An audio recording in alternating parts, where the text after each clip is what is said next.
Need high-quality video to promote your event, business, or band?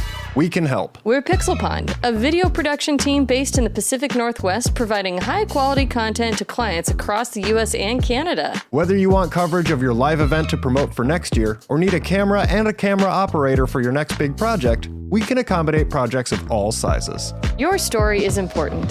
Visit pixelpondllc.com or send an email to info@pixelpondllc.com to get started today. We can't wait to work with you.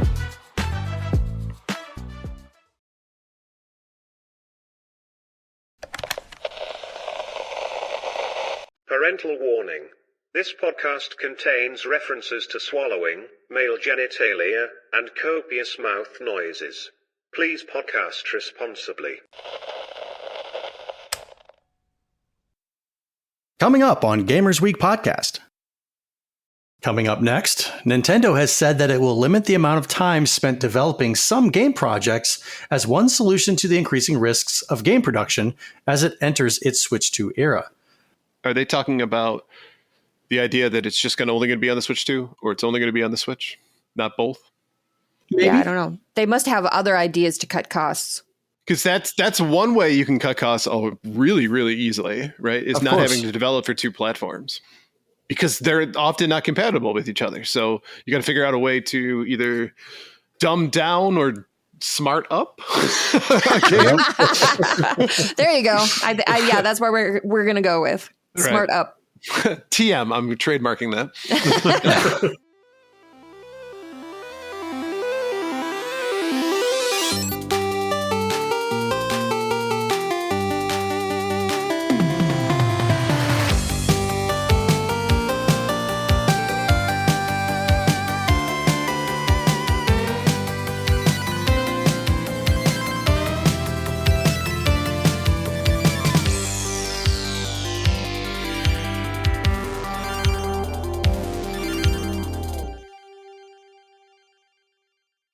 So you guys will be happy to know that this weekend I watched Teenage Mutant Ninja Turtles. Whoa! What? You know, I was very impressed with the practical effects and the puppetry. So plot and like story? You know, why don't we just leave it at the good part? Oh. I think that would be best. There's really no need to get into it. No, the entire f***ing movie is the good part. It's fantastic. There's not a moment that I'm like, this sucks. You know how in your Nostalgia 101 you said grown-ups didn't get it, but the kids loved it? Mm-hmm. I am now in that grown-up camp. You're age-wise, not, unfortunately. though, because you grew up with the Turtles, right? I didn't, though. I wanted to. And I like the cartoons. Great. I feel like maybe she's missing context here. She should watch the second and third one Do I as have well. to? Ooh, yes. You guys have built them up so much. I'm so excited. But you're going to go. You're going to watch the second one, and you're going to be like, "Yeah, the first one was better." Then you're going to watch the third one, and you're going to say, "Why did I subject my eyes to this?" And then you will appreciate the first one. You'll be like, "Oh, the first one's so good." Yeah, I'm probably not going to do that. Donald, do you have enough gum for the rest of the class? How is everybody feeling tonight? Good. But for real, though, you got to get rid of the gum. Do I? Yeah. Donnie Hocktuid. Did you really put your gum in there and then drink out of it? It's water. And now it's spearmint flavored water. No, it's actually strawberry. So I've been chewing strawberry Big League Chew. Have you really been chewing Big League Chew? Man, that's a blast from the I past. love Big League Chew. That's pretty much the only gum that I chew now. And I'm sorry, why the disgust about putting my gum in my water that I'm drinking? The gum was in my mouth. It's like spitting in your own water. I mean, I don't like him, but he's got a point. Objectively, he's got a point, but do you spit in your water and then continue to drink it? Charlie and the Chocolate Factory. What's her name? Violet Beauregard put the gum behind her ear. Who puts gum behind your ear? That's why nobody liked her in that movie anyway. I'm at least putting it in my water so that later I can take it back out and chew it some more. Tastes like a baked potato. Yeah, I can't wait to hear the comments afterwards about whether it's okay to spit your gum in your water and then continue to drink said water. I predict that it will have the same reception that you had last week about TMNT. I don't think it's going to be that bad, but we'll see. I can't be the only person that does this, but regardless, let's go ahead and start the show. Welcome to Gamers Week Podcast. Like the name says, we analyze the best, worst, and weirdest headlines of the past week in the video game industry. This is episode 173, and today is Wednesday, July 9th, 2025. My name is Donnie G. Retro, and as you can see, I will be your host this evening, but I am not alone. My first co-host loves to play VHS roulette with his Gam, not knowing what's going to pop up or pop out. Ladies and gentlemen, say hello to Ryan Payne, a.k.a. Retro Game Brews. Oh, I'm so thrown off by the pop-out. I think in my brain I had a response formulating, and then that just came, and it's gone. It's gone. Don't think of the pop-out as a dirty thing. Like maybe like a cartoon character is popping out. Is there another way to think of it? Yeah, I was going to say, there's no other way to interpret this. Oh. Maybe you should have some gum water. It would get the taste out of your mouth. Oh. And ladies and gentlemen, say hello to my second co-host. She loves pickles in almost everything. Just don't ask her what she doesn't like it in. Ladies and gentlemen, you know her. You love her. Writer's View, a.k.a. Blue Williams. Blue, how are you doing this evening? So for context, I tried that pickle slushie from Sonic because typically I love pickled flavored things, but it shows up and it looks like nuclear green. Like, I'm not sure of the chemical composition of this thing. And then it's got little like boba, like pickled boba. And this thing was disgusting. It was like drinking bread and butter pickle juice on ice. Oh, see, I was going to ask what kind of pickle it was. And would that matter? Would that make a difference if it was like a Vlasic dill or a sweet pickle, like a bread and butter pickle? I don't know that it would have made any difference. Like, I was posting pictures of it in the Discord, and Sheriff Snacks was like, "Oh, mix it with a Baja Blast. That'll help." Like, no, I don't think there's any saving this. It's pickle juice with bright green sugar in it. But pickle juice from the jar? That's not gross. Do you ever just drink it straight? Yeah, I've have maybe a couple sips. I was like, the hand motion showed me that. This hand motion? Want to start your own podcast? Maybe about post-apocalyptic high fashion for the unending nuclear winter, or something regarding pickles? You'll need a place to host your show. Buzzsprout has a user-friendly interface, great analytics, and resources to help grow your audience. Use the link in the description to get a $20 credit when you sign up for a paid plan. Let's move on to our reviews, reactions, and requests. Gaming and Gain says Blue calling RGB a nerd after using the phrase late night Mario Kart lobbies. This made me laugh so much. Thank you, Gaming and Gains. I don't see what's nerdy about late night Mario Kart lobbies. That's what the cool kids are doing on Saturday nights, okay? The fact that you don't know is, I think, proves the point. What are you doing that's so much cooler than that on Saturdays? Sleeping. Viceroy Vimes says there was a literal needle stopped on my mental record upon hearing that Writer's View hadn't seen the OG TMNT movie. This must be corrected. Well, Blue? I did correct it. This amount of judgment is something that I'm not used to having since I left Twitter. So I was like, I have to fix this and get everybody off my back. Everybody in the chat, she has seen it. So she has rectified that. You'll have to listen to the final episode coming out on Friday to get her thoughts on the movie. Please don't hate me. And last but not least, Mogak says, laughing my ass off listening to the new release section for completely unrelated reasons. When my wife was in college, some friends were watching all of the Gundam series. She wasn't particularly interested in the show, so she made up a game in her head where she replaced the word Gundam with the word penis. It totally changes the tone of the show to hear, my Gundam can't take off, or my Gundam is too demolished to fight. No one could figure out why she was laughing uncontrolled. My Gundam is too demolished to fight is same as death by snoo snoo. Please, no more. I need a sandwich and a nap. From now on, when you guys watch Gundam, you're never going to be able to get that out of your head. No, they're all Till screwed. the end of your life.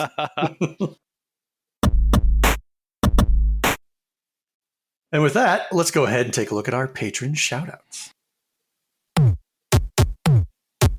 We couldn't do what we do without the help of our gorgeous patrons. Here are the generous folks supporting Gamers Week on Patreon.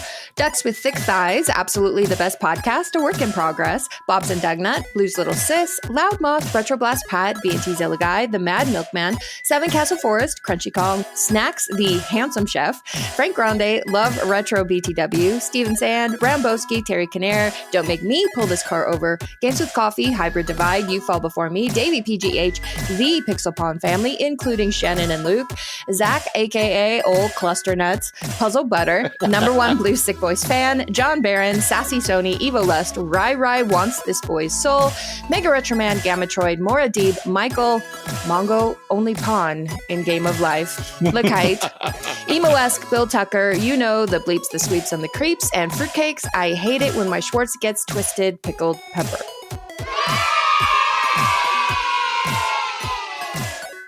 If you like what you hear today, and we really hope you do, please consider joining us on Patreon. Your support helps cover the cost of producing the show, as well as other cool stuff we'll be doing, like prizes and giveaways. You'll also gain access to our bi-weekly, but on hiatus until August.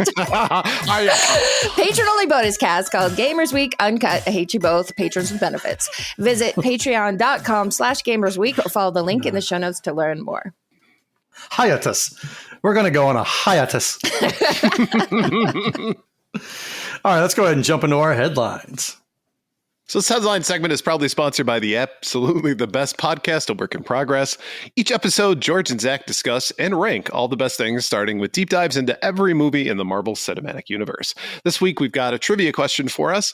According to Instruction Manual for Castlevania on the NES, what is the name for the health replenishing item more commonly referred to as wall meat? Visit them at absolutelythebestpodcast.net or follow the link in the show notes. Donaldo, I know this one. Do you?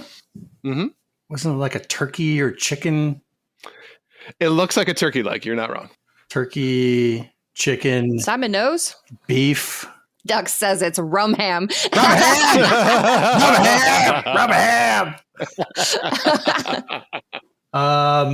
Like beef steak, beef slice, beef stroganoff. Beef stroganoff.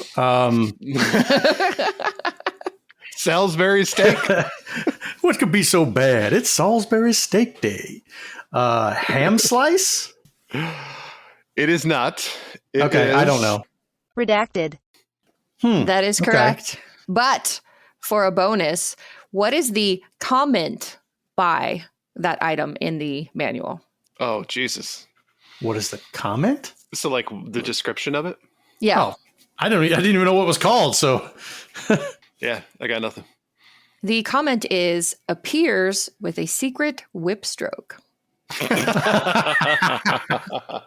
You don't say. The meat appears with a whip stroke? Secret whip stroke. They knew what they were doing. Yeah. Webhead says chicken of the cave. I like that. Is it chicken or is it cave? All right, first up, among the waves of fallout from Microsoft's layoff of, what do you say? The secret whip stroke. That's how I landed Mrs. Gaines. All right. She's a lucky lady. Among the waves of fallout from Microsoft's layoff of 9,000 employees last week, Xbox Game Pass has now come under fire for its unsustainable model that has been increasingly damaging the industry for a decade. Rafael Colantonio, founder of Arcane Studios, which put out celebrated hits like Dishonored and Prey before being purchased by Microsoft and then stumbling with Redfall, took to social media to criticize the service.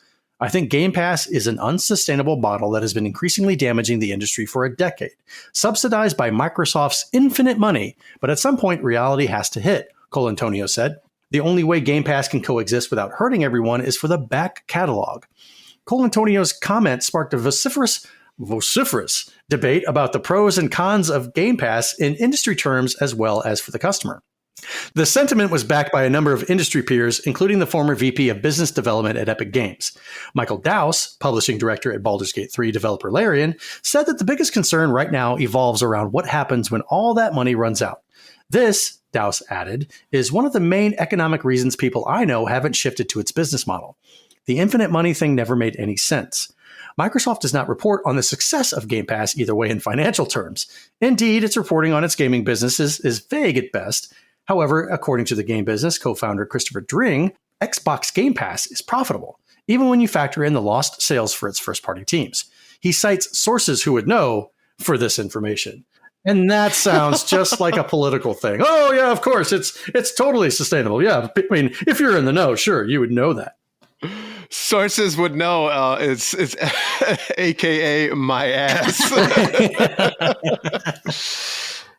I think we've all kind of had this assumption when it comes to Game Pass that it's clearly not an immediately profitable product for Microsoft. It can't be if you think about the amount of people who are just signing up for Game Pass and just using it for that and not purchasing games. So clearly they're missing out at least on some of the sales that they would get if they didn't have Game Pass. However, I think for Microsoft, it's not a bad thing because it gets people either using their consoles or purchasing it for PCs. So Microsoft is still relevant in the game space. They almost serving at that point as a subscription service. Like if Steam had a subscription service, it'd be the same thing, right?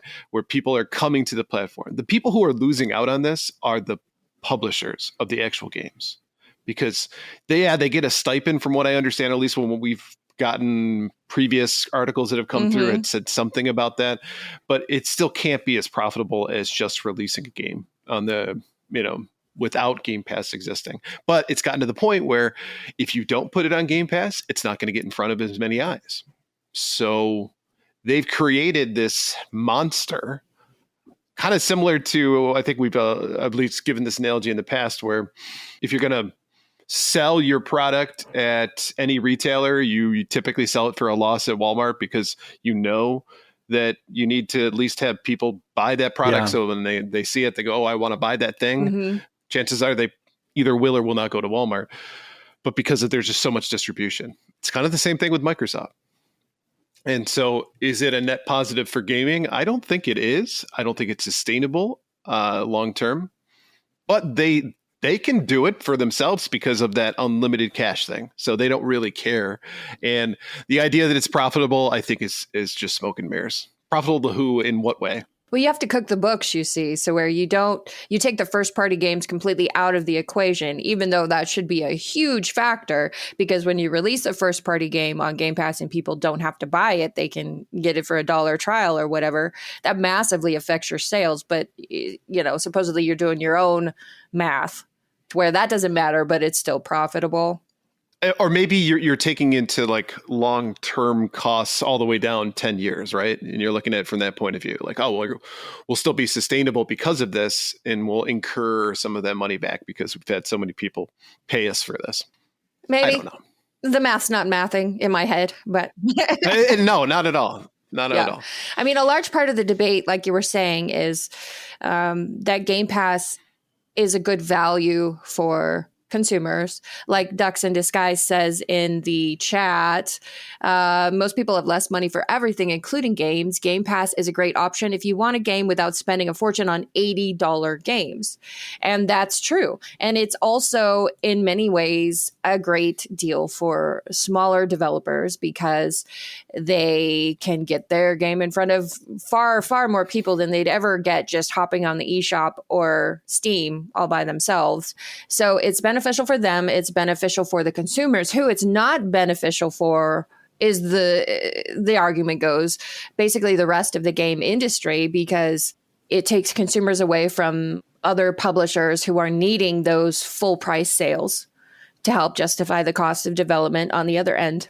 And it also, I think, in a lot of ways gives consumers unrealistic expectations about what price these products should be.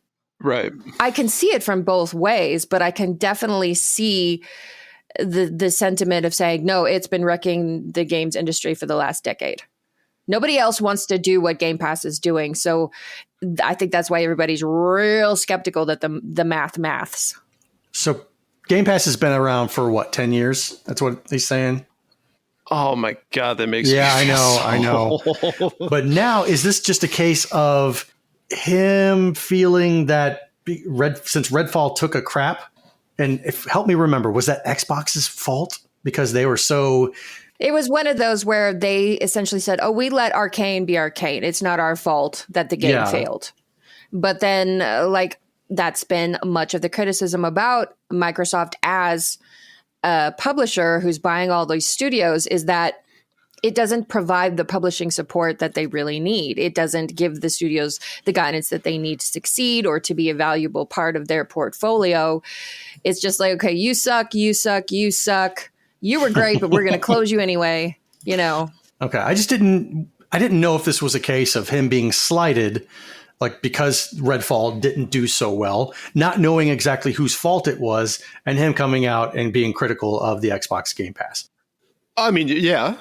Redfall, though, is not the only example of a game that came out on Game Pass that hasn't done well. Right. I would even argue that several games might have done better without its existence, maybe. I don't know. But there's no way for me to tell. I can't actually tell you if that would be the case. But one of the things I was thinking about, too, and I think Tkin85 brought it up, where he jokingly said, well, just lay off another 10,000 employees and it'll be profitable.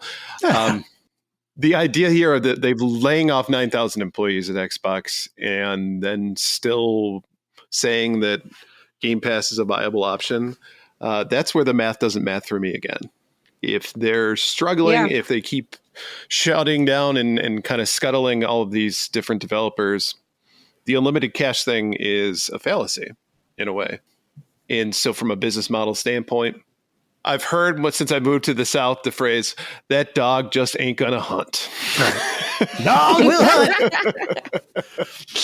Well, and Ducks in Disguise says Redfall was broken AF. Game Pass didn't kill that one. Reviews did. So again, I'd really like to know if Microsoft had their hands in it, telling Arcane Studios what to do and yada, yada, yada, or were they truly hands off and this game just wasn't a success? It bit them in the ass. And now they're trying to blame Game Pass for their failure. There's definitely an element of butthurt in these comments, I think. Oh, for sure. Maybe not against Game Pass specifically, but against Microsoft in general. But I think Game Pass was the only reason that hardly anybody played Redfall, was because they could try it free and see, this game that was supposed to be legendarily awful. And they'd be like, oh, let's try it and see how crazy and funny it is. And they got to try it and saw that, it was as advertised. And Dex brings up an interesting point. He says some devs do better with Steam for sure. The big seasonal sales can mean big money if a game is priced and placed right. I agree. Yeah. Funny you talk about that, because coming up later. Foreshadowing. But yeah, I don't think we'll ever really know if or how much Game Pass is hurting the gaming industry, because Microsoft will never be honest about it. Yeah. For them to say that it's failing and admit that the past 10 years of this experiment just didn't work, they would never do that. Puzzle Better said, if you want your game to be seen, you got to go through us. Feels a little bit like paying protection money to the mob. Yeah. It's a little like that. But I mean, those studios have to realize that, like Blue said, you're getting your game out to so many more people through Game Pass that wouldn't be able to afford it otherwise at the store, right? You want that. You want it to be a $60 game, $70 game, or what have you. But when it's out there competing with all this other stuff that comes out, so you take a little bit of a hit on price and get it out to the people via Game Pass. Oh yeah, I love this game. Oh, now I'll go and buy it because I enjoyed it for such a discounted price. And you're right. I mean, Game Pass itself is extremely consumer friendly in the short term. Right? Mm-hmm. Yeah, of course. This is a great option for almost anybody, realistically, is Game Pass. However, devs struggling and not getting the money they need in order to continue also limits your pool of potential games. So it's like a catch-22, right? Yeah. Mm-hmm. If you have to sell your soul to get on the service. I knew Microsoft was the devil. They don't hide it well. And I see Microsoft wearing the red devil outsuit like Francis in Pee-wee's Big Adventure. Yeah. I mean, let's be fair. They're all the devil. It's just who's like the bigger devil of the moment. Yeah. Devil of the week. Yeah. Yeah.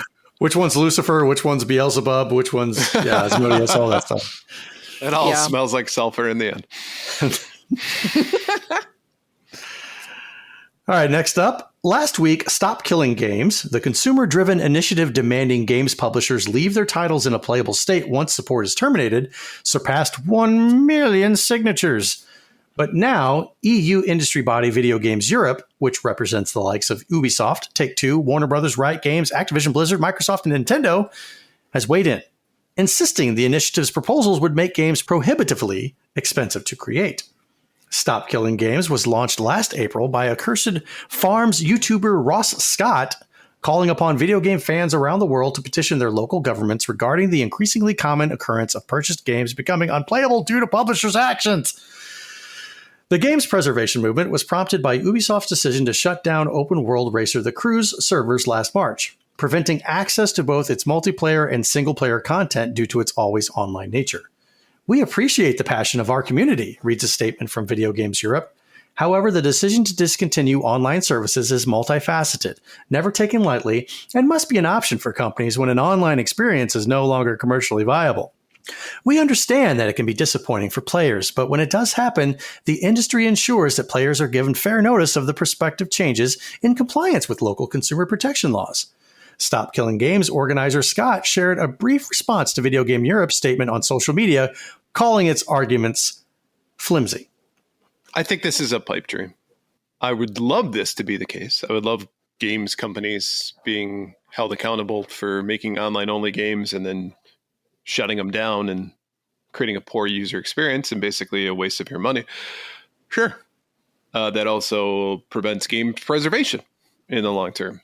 But I just don't see the companies or the governments making this change.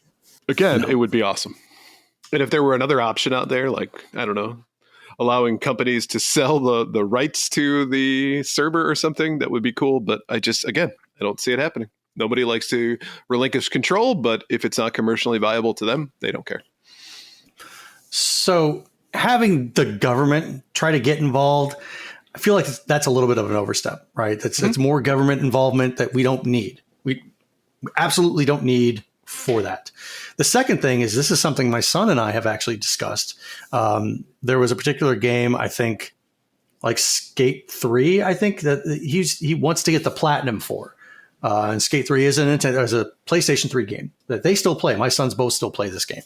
And they're unable to get the platinum for because with the online lobbies, they're basically non-existent, right? The game, I don't know if the online servers are even there, or if they are, things happen to them where they can't actually get a full squad to get some of these achievements going. And he's like, well, why couldn't they sell the rights to those servers to somebody who wants to buy them and then maintain them in the cloud? And I'm like, that is an option, but as long as it doesn't contain any type of source code or something like that, you could totally sell the particular server or the contents within, do a migration over to the cloud, over to AWS, over to Azure or Google, and say, Here you go, here's your instance. And now you're responsible for people being able to connect to this instance and play the game and all that stuff. This is on you. You own the rights to it. If you could sell it too, I mean, it would probably be pretty expensive to own the rights to something like that. So obviously somebody would need to have a lot of deep pockets for that to happen. But think about it from a company's perspective. We got paid for something that we were losing money for the last 2 years, right? This is awesome. We've recouped some of our costs. So could that be the case? Sure. I don't work in games development, so I couldn't tell you what the logistics of that look like. It's probably a lot more convoluted than even I can imagine. Yeah, I mean, while I am behind the emotion of this petition and this movement to preserve our games and stop taking away things that we've paid for, I'm also of the same mind that I I would not sign this. I don't think it's a good idea. I mean, the government oversight, like you mentioned, Donnie, I think is too far. And then you're leaving it up to who's going to write these laws.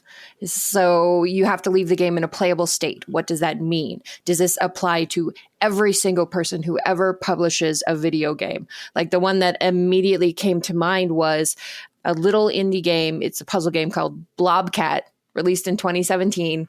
I got a free copy to review, and Blobcat had online lobbies where you could race other people to solve the puzzles. I never once saw a single other person in those lobbies. So I never got to try them out.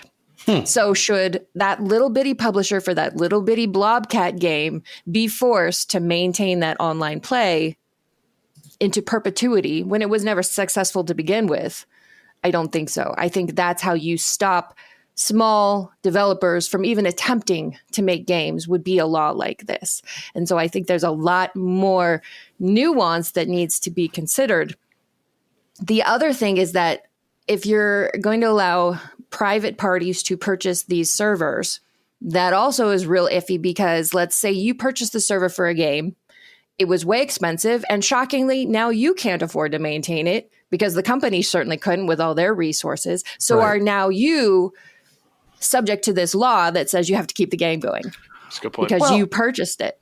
That's true, but you could also have subscriptions, right? So I wouldn't say that would be a pipe dream for somebody to be able to purchase one of these servers and run it by themselves and all that stuff with the amount of cost that takes. I think only the super rich would be somebody who's just bleeding money out of their butt. Like, oh yeah, let's buy a game server for a 20-year-old game. That's a horrible place to be bleeding money. I will be that person's friend, though. I'm just saying. Depending on the game.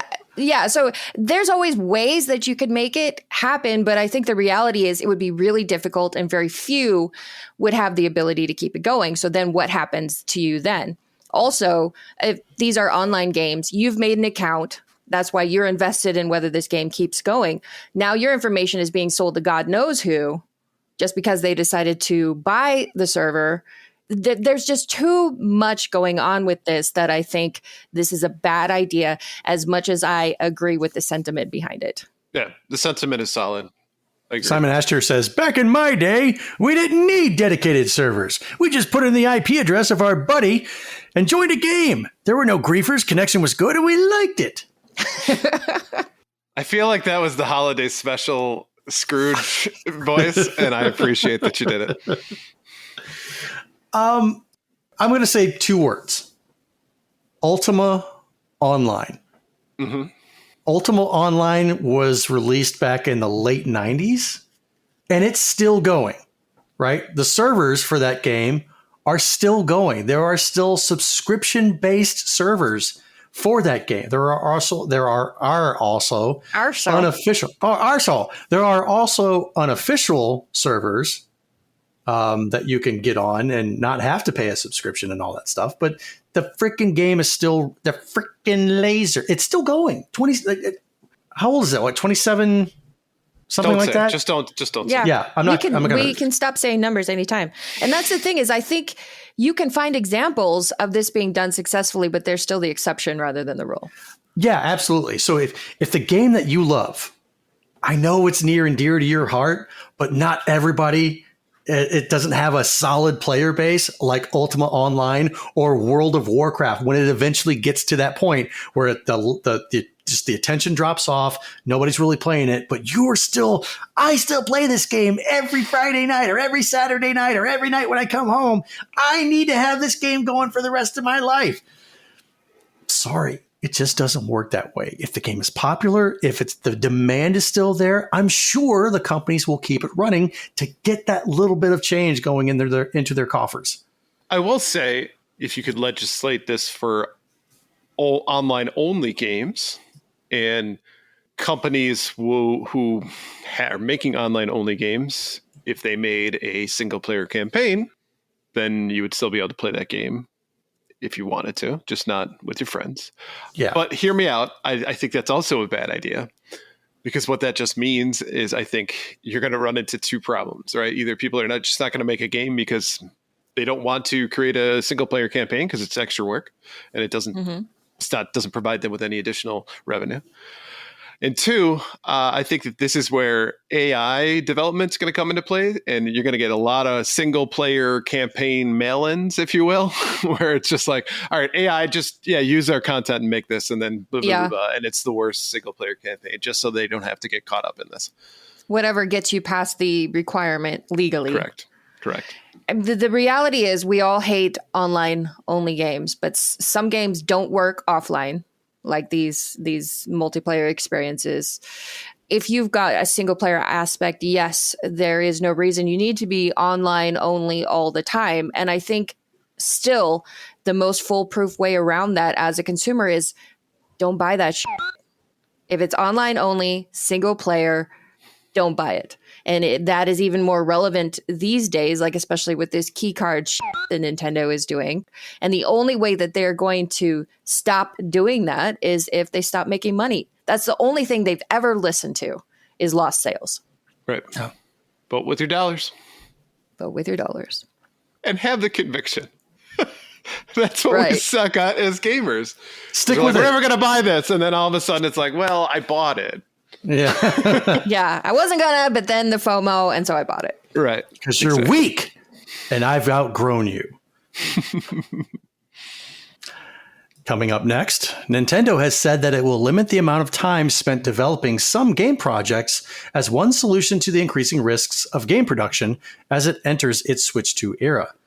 Growing development budgets driven by ever larger projects and higher fidelity games, as well as the increased cost of products to consumers, have meant that the high-risk business of making games was only becoming riskier. Nintendo boss Shuntaro Furukawa recently told investors that while offsetting these higher costs with a higher price to consumers was one solution, this could also limit the number of people willing and able to pay for them. No shit. Still, Furukawa has now said that Nintendo is investigating ways to continue providing its usual standard of novelty that fans have come to expect, with the need to ensure its game budgets don't spiral out of control, and game prices remain affordable to as many players as possible. We also believe it is possible to develop game software with shorter development periods that still offer consumers a sense of novelty. Furukawa concluded, without providing an example of this, we see this as one potential solution to the concern about rising development costs and software prices, and we will explore it from various angles within the company. I'll at least give him this. He didn't say, well, the real fans will find a way to afford it. He's in touch with reality, I think. So that's nice. They've got that going for them. I just feel like that's not a very Japanese thing to say anyway, so I don't think... So is this going to be a good thing or a bad thing with them reducing the amount of time developing a game? That's an interesting question, isn't it? If anybody can pull it off, I think Nintendo probably would. The question is, are you just going to spend more money in a shorter period of time because now you're trying to do this faster than you would have?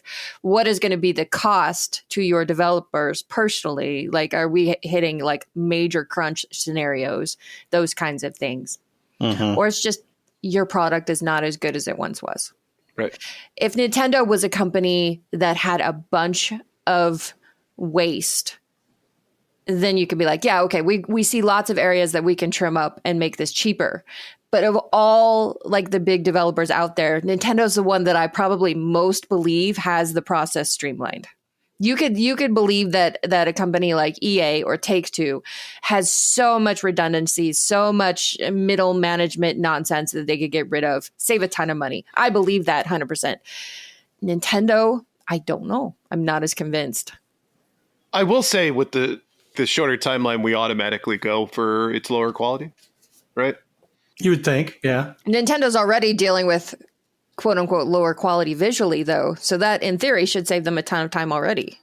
That's kind of where I was going to go with that, is that Nintendo hasn't really been known for being the tracing the rays, if you will, when it comes to their games. And I think that they recognize that graphically, it doesn't have to be lifelike in order for people to play it. Now, granted, with the Switch 2, fidelity has gone up, right? They're now in 1080p land, which fine, right? But it's still not 120 frames per second in 4K resolution that every other game developer is out there chasing. And I would be willing to bet that it doesn't take as much time to graphically develop a Nintendo game versus Death Stranding 2, even though that's just like I'm going to carry stuff over to this other place, right? It's a walking simulator, let's be honest. Well, yeah, but it's still got like 5 hours of cutscenes. So that takes time. It does take time. It does take time. And it says it's taking some time to develop some game projects as one solution. Are they talking about the idea that it's just only going to be on the Switch 2, or it's only going to be on the Switch, not both? Maybe. Yeah, I don't know. They must have other ideas to cut costs. Because that's one way you can cut costs really, really easily, right? Is not having to develop for two platforms, because they're often not compatible with each other. So you got to figure out a way to either dumb down or smart up.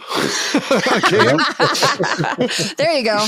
Yeah, that's where we're gonna go with smart up. TM. I'm trademarking that. So yeah, you could certainly cut time and cost for that for sure. But that's the assumption that people are going to go out and buy a Switch 2. That's a risk. Huge risk. Well, yeah, I mean, I think I read, and don't quote me on this, but I think the Switch 2 had the biggest launch of any Nintendo console. However, their install base right now is still a fraction of what the OG Switch is. So there's some give or take there. Maybe in a couple more years, that would sound like a much more viable solution. But I mean, you think about the Nintendo games of the last gen, Odyssey, the 2 Breath of the Wild games. Yes, I know technically and Breath Wonder. of the Wild was a Wii U, whatever. I'm glad they took their time with those games.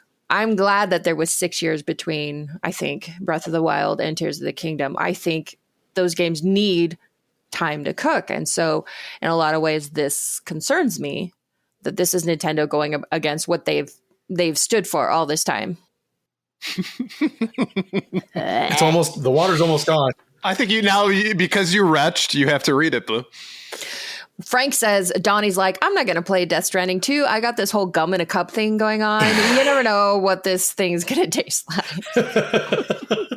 Just roll it around in there like a little science experiment. If you missed the discussion earlier and you're in the chat, please let me know whether you think it's okay to spit your gum in your cup of water and keep drinking it.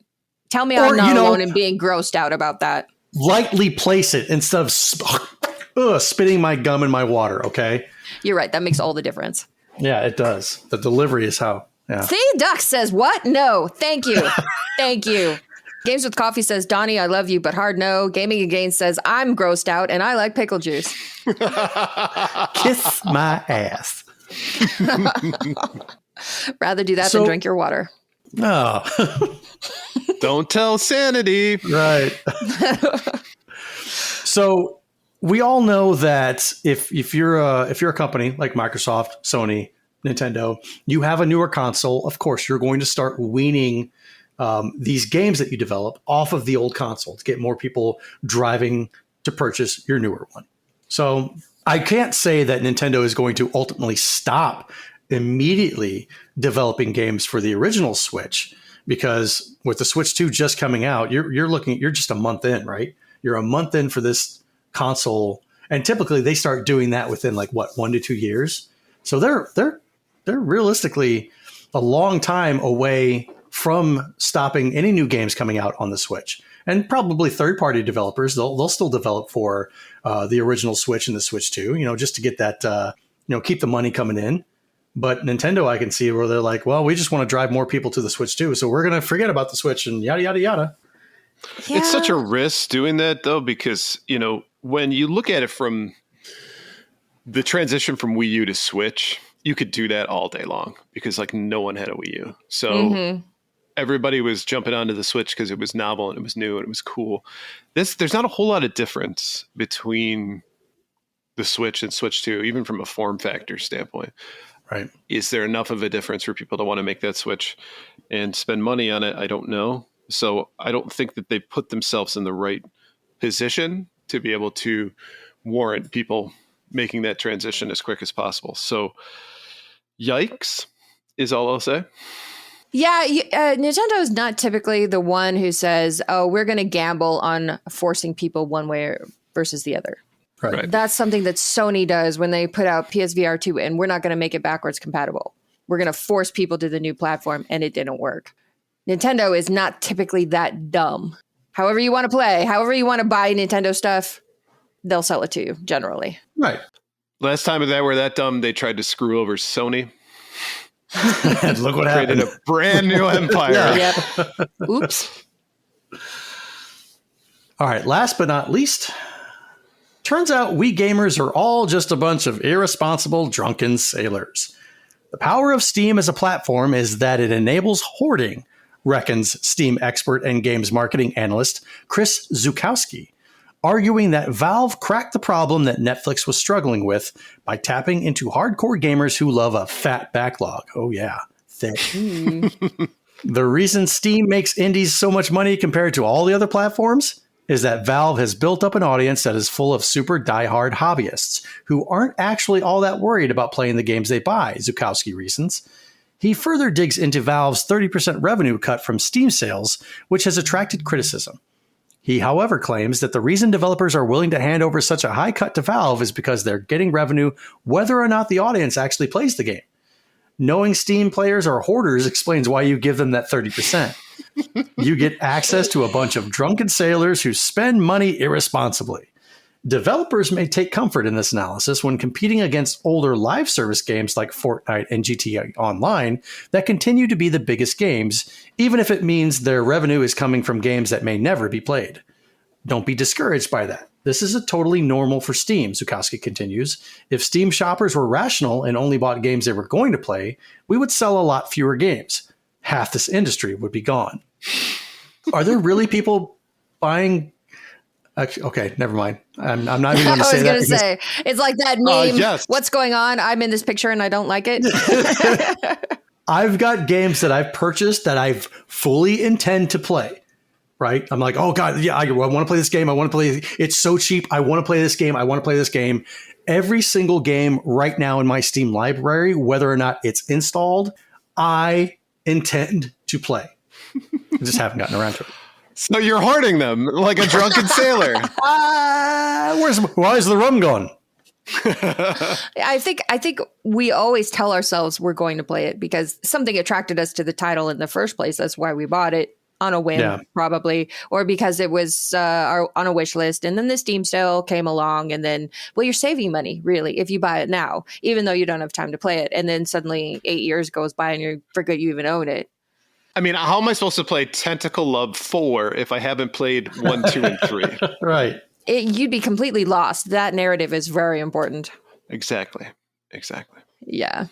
It just makes me feel like Steam is like the tchotchke shop of video gaming, right? Like you buy this in this little trinkets that you're going to take home, right? And you have a purpose for it, and it just ends up in some cardboard box in your attic after 6 months, and you never look at it again until you move, and you go, wait, I fucking own this thing? Yeah. Well, it's funny that he cites Netflix, right? Netflix in this problem. The biggest problem with Netflix is they constantly take stuff off all the time. Right? There's stuff available in other regions that aren't available here. So it's like you have a movie that Netflix was originally like, hey, here you go, you can watch this movie, and you're like, great. Then you go to watch it, it's gone. Well, what the hell? But I can go and get a DVD from Netflix. I can do the regular thing and have you ship it to my house, and I get it the next day. I can still watch the movie that way, even though it costs more with you sending postage to send it back and send it to me and all that stuff. Just give me the freaking movie. With Steam, it's always there. It's almost never removed, unless you have a case where, like Sega wants to remove all the Sonic stuff because they're coming back out with a collection, and then they want people to spend money on that, and then they'll come back and say, oh, we're going to start releasing the Sonic games on there, which, I mean, it doesn't really happen all that often. No. Well, in a lot of ways, the Netflix model is the Game Pass model. Yeah, that's true. You get people to pay a low subscription price, but you got to find shit to put on your platform. So you make all these deals, and the only way you can make the math, because Netflix doesn't have unlimited money, is to do these limited time contracts and regionally locked contracts. So otherwise, we probably don't have Netflix. But I think Chris Zukowski is not wrong, even though you didn't have to say it quite like that. But he's out of line, but he's got a point. Yeah, exactly. I mean, especially when you've got a bunch of people who paid, $3,000 to $5,000 for their PC. I'm guessing money isn't a problem. So why not just wait for the Steam sales that happen twice a year, buy a bunch of crap, never look back. You could still spend $1 million on a house and be house poor and not have money to do anything else. I'm not saying it's not possible. I would say, however, I think probably most people who spend $5,000 on a PC rig probably have some disposable income. Yeah. I mean, I find money in the couch cushions all the time. I'm coming to your house. Hey, Ryan, you want a beer? No, I'm just, I'm in the couch. Give me a few minutes. Mining for change. Just gum. Chewed or unchewed? That's the question. ABC. Like, oh, there's that piece. Puts it in your mouth. I just see Blue's face right now. Love the way this episode is gone. She's going to hurl. Donnie's just enjoying not being on the receiving end of that for once. Yes, I am. Oh, the gum is still wet. Still wet. Oh. Still freaking wet. Oh, I see that. I need a t-shirt, which just says the gum is still wet. I'm going to make that. That's awesome. I'll see it's trending on Twitter. It'll be awesome. The gum is still wet. Dee says you're the gum daddy now. Congratulations. Hey, that's another daddy title. I'll take it.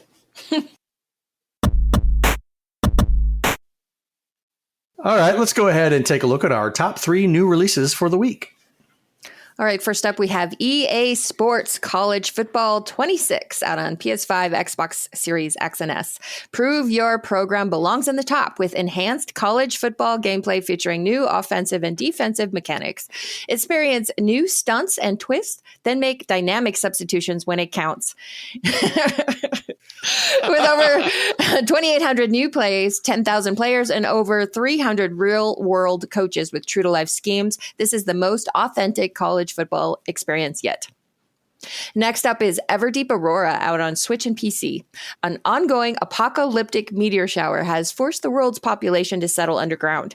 As Shell, a feline child who awakens to find her mother missing, drill downward from the surface layer through a tile-based underground in this narrative exploration and platform game inspired by 16-bit aesthetics. And last up, Tony Hawk's Pro Skater 3 and 4 out on PS5, Xbox Series X and S, Switch 2, PS4, Xbox One, Switch, and PC. Get hyped for the legendary franchise to return with Tony Hawk's Pro Skater 3 and 4. Everything you loved is back, but revamped with more skaters, new parks, gnarlier tricks, eardrums, shattering music, plus a whole lot more. So based on these 3 choices this week, Ryan, what are you going with? So EA Sports College Football 26. It's a hard pass for me. I love football. Love watching football. Love discussing. Love doing fantasy football. Final Fantasy football. But Final Fantasy football. Yeah, I almost said Final Fantasy. So, I don't like college football. I never have. Never been a fan of college football. I find the game to be annoying to watch. Right there with you, buddy. Yep. So pro football, absolutely. It's funny because I'm like the opposite with basketball. Love college basketball. Not as much of a fan of NBA, but nonetheless, that reason alone is probably most of the reasoning why I wouldn't pick up this game. Tony Hawk's Pro Skater 3 and 4 looks awesome. I think I'm too old to play a Tony Hawk game. What? They created this for our age group, though. It's my hands are the problem, right? Oh, and it's when you play it and like you gotta button mash like crazy, right? And they're not what they used to be. They're not as pliable as they used to be, and that's a shame. I don't want to. Trust me, I'm aware. So I will say that this is, despite my desire, I love Tony Hawk games. I have always enjoyed them back in the day, and the music's always great. And it looks like they really upped the graphics, which for that era was absolute shit. So I'm glad to see it looks nice. But again, just the thumbs have lost a beat, if you will. Pleased with Everdeep Aurora. This looks fantastic. It's nice, like it said, retro inspired, actually like it's a mixture between a 16-bit and a Game Boy Color aesthetic. Looks really fun. Again, I think proof that a game doesn't need to be graphically perfect for it to be fun. And I'm always looking for games that take that mantra and focus more on the gameplay than necessarily the graphics, even though I think this art style is completely a choice and it's done very well. This is mostly about the actual experience. And so I think this is going to be fun. And it's available on Switch, so I can just download it pretty quickly. So this week, Everdeep Aurora, that's my go-to. See, Siram I says, you just got to get out a pair of the compression gloves. And Puzzle Better says, my fingers are not what they used to be. The couch cushions might beg to differ. What about you, Donnie? I share Ryan's sentiment regarding college football. I think the last college sports football game that I played was on the Sega Genesis or Sega CD. Bill Walsh's whatever football. Yeah, I do not like college football at all. It's like every freaking play is this long 90-yard pass or it's a 100-yard run. It's like, oh my God, whatever. And I know that's probably people were like, well, that's what makes it great because they're always awesome plays. It's just, to me, it's like. I can tell you don't even watch college football, the fact you're saying that. Yeah, I don't. So yeah, it's been a pass on college football 26. Everdeep Aurora. I took a look at it. I do like the art style. The gameplay almost, I would say, looks like a good mix of RPG and platformer. That's just my personal opinion, even though they don't say it's anything with an RPG. But I think it definitely looks like it could be a viable game. I might eventually try it out. But the game that I'm probably going to pick up this time is Tony Hawk's Pro Skater 3+4. The 1 and 2 remaster is amazing. It's so amazing that I can actually see everything in the level. It's not just like this little corner that like makes me fall off my board. No, it was so difficult playing that game on the PS1. And I know that the game refinement got a little bit better on 3 and 4, but bringing it to this level on the PS5, or hell, I might just get it for the Xbox One. Are you kidding me? They're making games for the Xbox One? All right. They really want you to buy this. I think I'll buy it on the Xbox One. So this be a trivia thing later on. Like, what's the last game officially released for the Xbox One? Oh, I'll buy a copy of it sealed. That way, Order. and I'll send it to Wada to get graded. Yeah. But yeah, probably Tony Hawk's Pro Skater 3+4 for me. See, Ducks in Disguise says, unless you can draft the water boy, I'm going to skip college football. You sound like a choo-choo train. Blue, what about you? What are you picking up this week? So, unlike the two of you, I actually really love college football. I watch it all season long. That's how I spend my Fridays and Saturdays. Yeah, I didn't ask you. So part of me really thinks that this would be fun, but it's an EA game. So when I went to the website to check out the game description so I could use it for the notes here, they were advertising pre-ordering the MVP pack, which came with 4,600 college football points.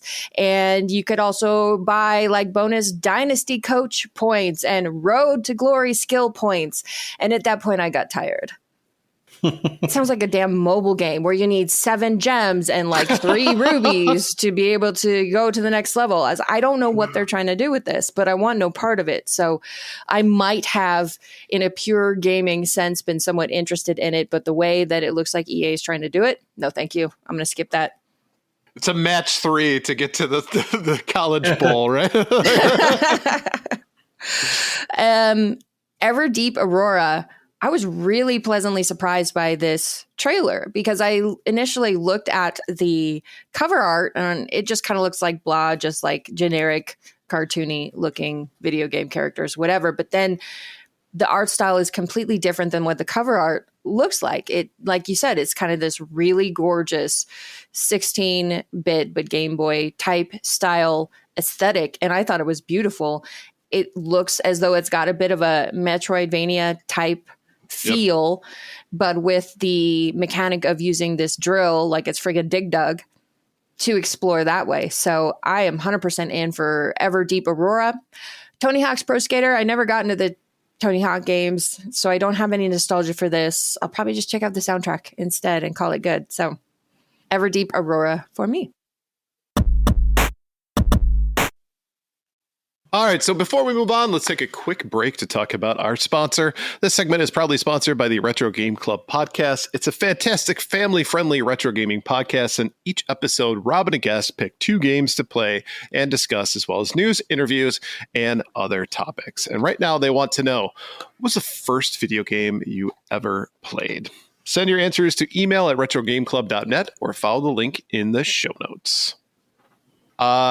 I can say, and this is actually cool, first game I ever played was called Keystone Capers for the Atari 2600, and Gary Kitchener was the developer of that, and he follows me on Twitter. Oh, okay. Very nice. That's a nerd flex right there. That's a flex right there. Yeah. I was briefly followed by Smokey the Bear on Twitter. Briefly? Briefly. I mean, I followed him back because it's friggin' Smokey the Bear, but then I quit Twitter, so. I think mine, the earliest that I can remember, was playing Moon Patrol. Oh, good one. The arcade cabinet. Yeah. Like 82, 83. I think when I was 4 or 5 years old. Like I remember just like mashing buttons, having the thing kind of like do the gravity jump and all that stuff and trying to figure out how the game actually worked. So I think Moon Patrol has to be my earliest video game memory. Mine is Q*bert on 2600. I remember watching my dad play, and he made it look really fun. And so I tried to give it a go, and I thought it was impossible. It is impossible. Yeah. Granted, I was probably, 3 or 4, but I was like, this isn't fun. Who made this? They called it a game. I hate it. So I used to watch a show called Clock Suckers. It was on. Say what? It was Clock Suckers. Yes, that's the name of it. Yeah, you better emphasize that. Yeah. It was a college humor cartoon, and one of the things that they had is they got sucked into the TV, and they had to do like video game challenges. And one of them goes, "We played more than 10 minutes of Q*bert."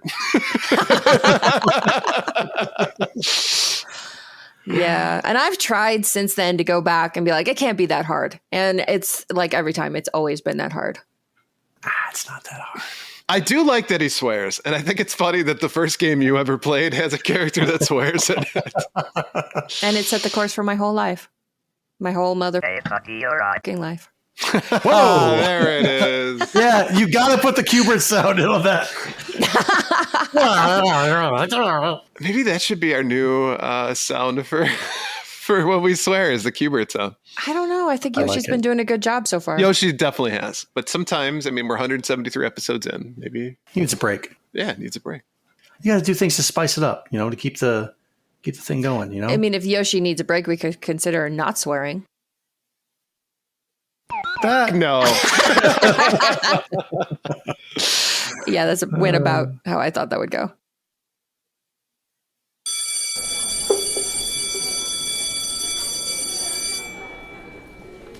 All right, students, thank you for coming. Please take your seats. Welcome back to Professor Rybread's Gaming History 101. And in today's lesson, we will have you transform into a bird, into a plane, into the Man of Steel himself, Superman, as we look back at the retro history of the OG DC superhero and his not-so-super games. And we're doing this today because there's a new Superman movie coming out, so we thought we'd celebrate.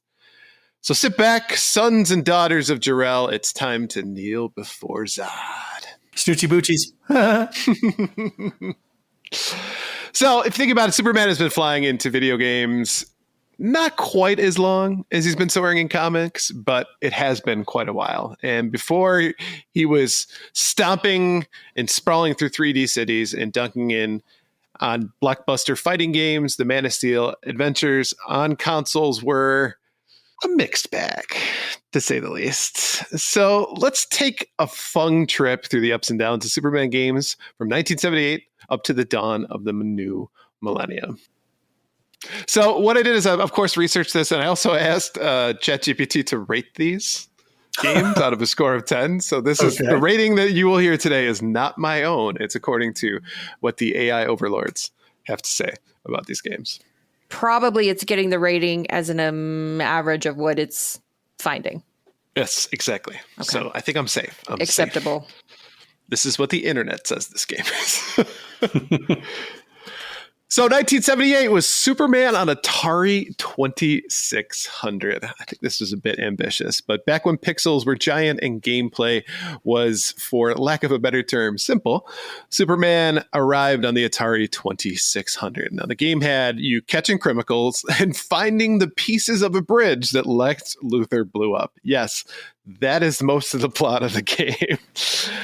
Not exactly Man of Steel level thrills, but it was groundbreaking for its time, and it was one of the first superhero games ever made. If you think about it, though, the graphics were basically blocks, and the gameplay was pretty repetitive. You lose the ability to flight if you get hit by something, and you have to find Lois Lane to get it back. Gee, I wonder what happens there.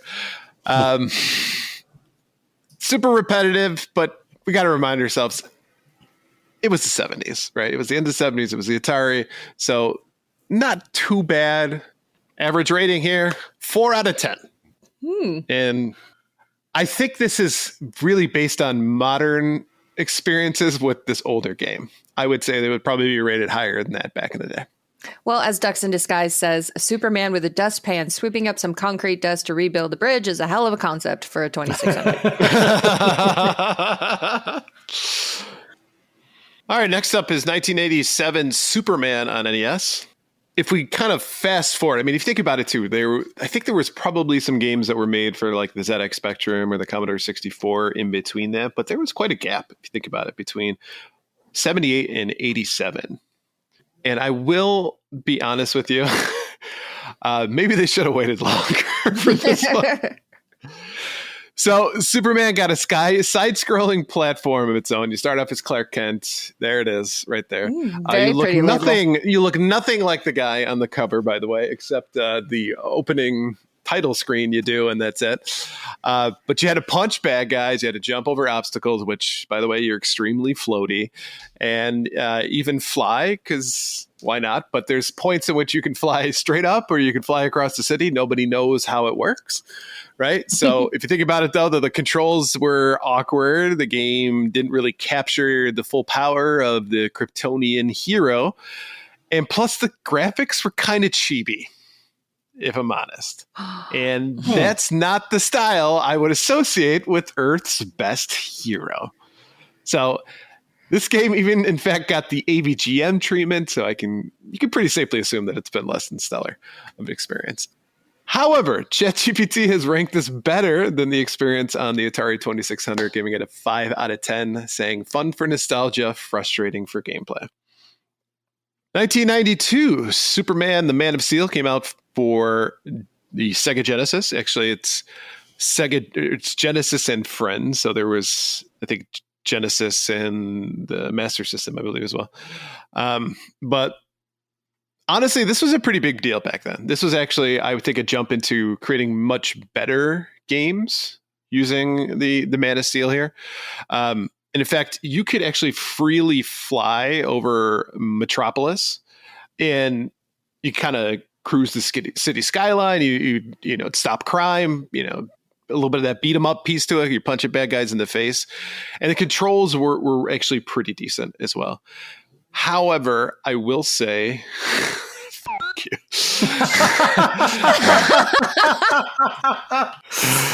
The ideas were a bit ambitious for the time, but I think we were finally starting to kind of get into that feeling where actually we're playing as Superman. Not perfect, but definitely shows some potential for what they had moving forward. 6.5 out of 10 says it's a worth the effort with room to grow. So yeah, if you definitely want to check that one out. Next one is just straight up Superman, not Superman the Man of Steel, just Superman. Sunsoft's Genesis game brought improved graphics, catchy music, and a classic side-scrolling action.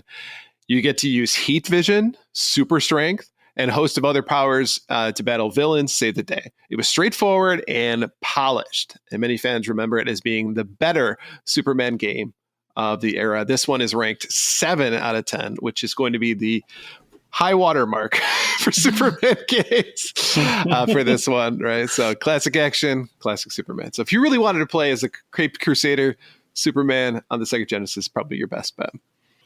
Did you say Caped Crusader? That's wrong. Oh, you're right. That's not the Caped Crusader. No, it is Batman. not. It's Batman. I know. Sorry. Oh my Kill God. him! Kill him now! Yeah, you better change your name, move, something. I apologize. So that comes to 1996, The Man of Steel on PC and PlayStation. Now, this was really the first try at a 3D open world gameplay. And again, you could fly around Metropolis, fight enemies. An anemone. And try to be the hero. Now, again, this was a bit ambitious. And the controls in the camera are as most 3D games at the time, right? It was the controls in the camera were probably the biggest villain that you had to face through that. So often you would get stuck in things. It would make basically the overall experience pretty frustrating. But still, I think a step in the right direction as we started to get more into the 3D process. 5.5 out of 10. Good idea. Rough execution. Which brings us to one that I'm going to spend an inordinate amount of time talking about, which is 1999's Superman for the N64. That's right. It wasn't Superman 64. It is Superman. That is just the name of it. Happens to be on the N64. Now, as you're probably aware, this game is infamous, often topping worst licensed games lists, and for good reason. Developed by Titus Interactive, the N64. I see what you did there.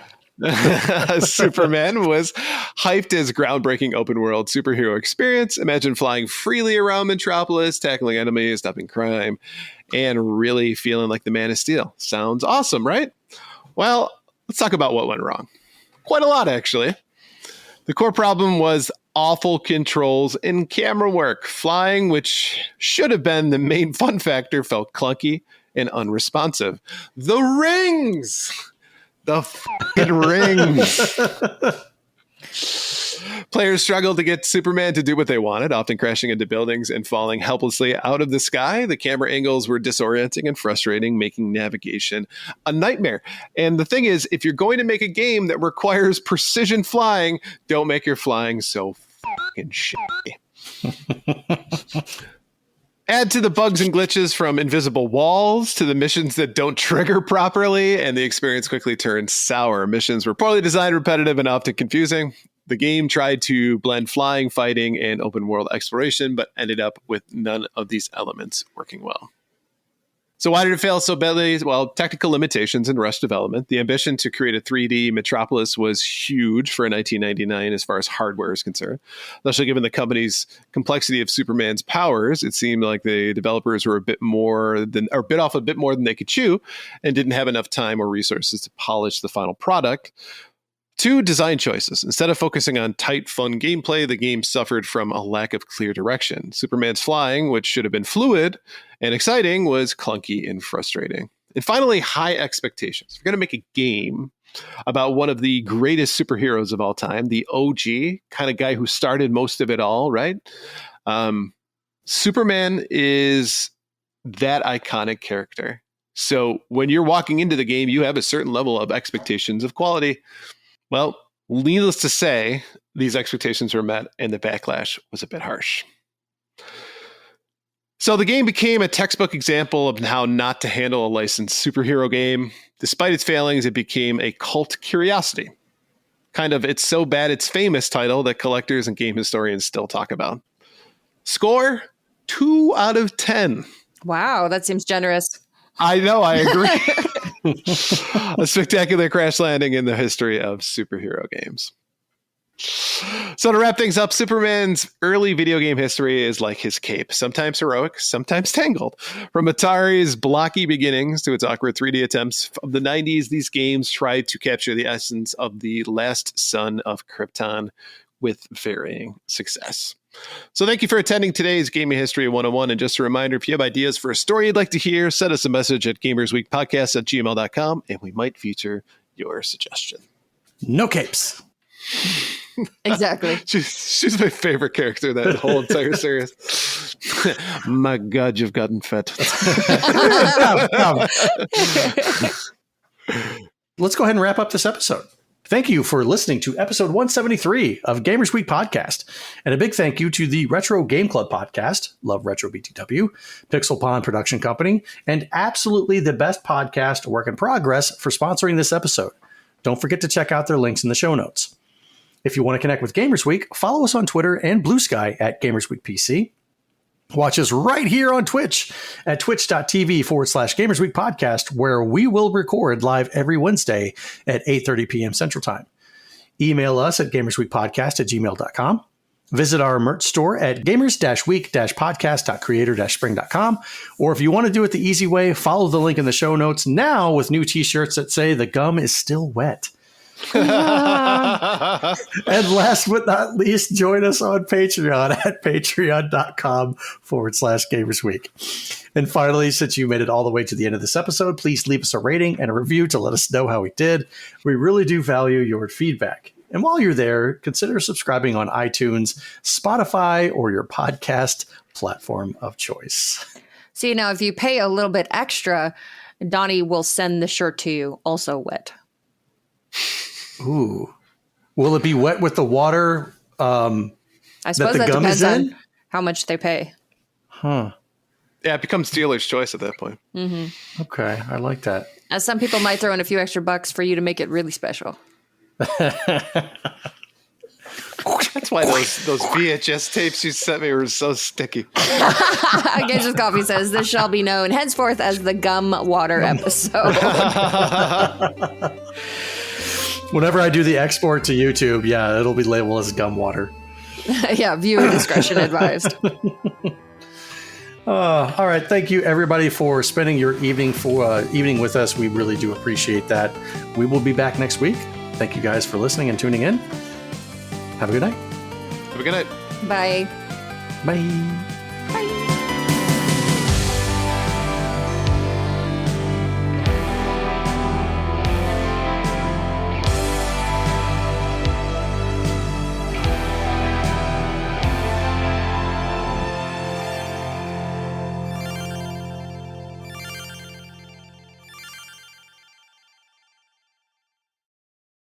Okay, I will, like, for example, Lost Boys. Uh-huh. Right?